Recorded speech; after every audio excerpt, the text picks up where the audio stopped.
আমাৰ অসমত এখন মহা যুদ্ধ হৈ আছে। সেই যুদ্ধৰ মাজত ফচিছো আমি মানুহবিলাক।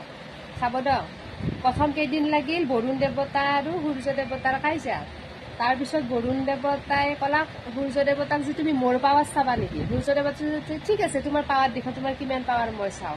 তাৰপিছত বৰুণ দেৱতাই তেওঁৰ ৰূপ দেখাই দিছে, মানে ইমানে বৰষুণ দিছে বানপানী হৈ গ'ল।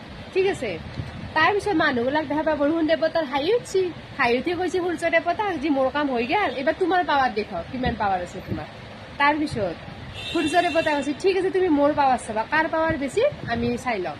তাৰপিছত সূৰ্য দেৱতাই তেওঁৰ অৰিজিনেল পাৱাৰ দেখাই দিছে, মানুহক এনকে দিছে, মানে কি বুলি কওঁ আৰু উপায় নাই, মানুহ অলবাৰ উপায় নাই, কলা মানুহ তলবাৰ উপায়।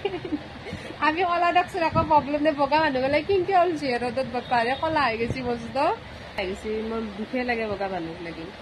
তাৰপিছত কথাটো হ'ল কি সূৰ্য দেৱতাই বৰুণ দেৱতাৰ লগ হ'ল, কৈছে কি এটা কাম কৰোঁ আমি দুটাই লগ হৈ কামটো কৰোঁ, মানে দৌৰে পাৱাৰ দেখা হৈ গ'ল, এতিয়া দুয়ে লগ হৈছিল।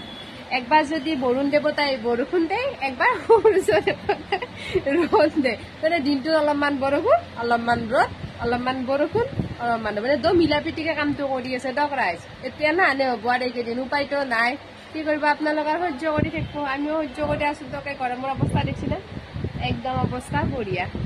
আজিলৈ আহিছোঁ, বাই বাই।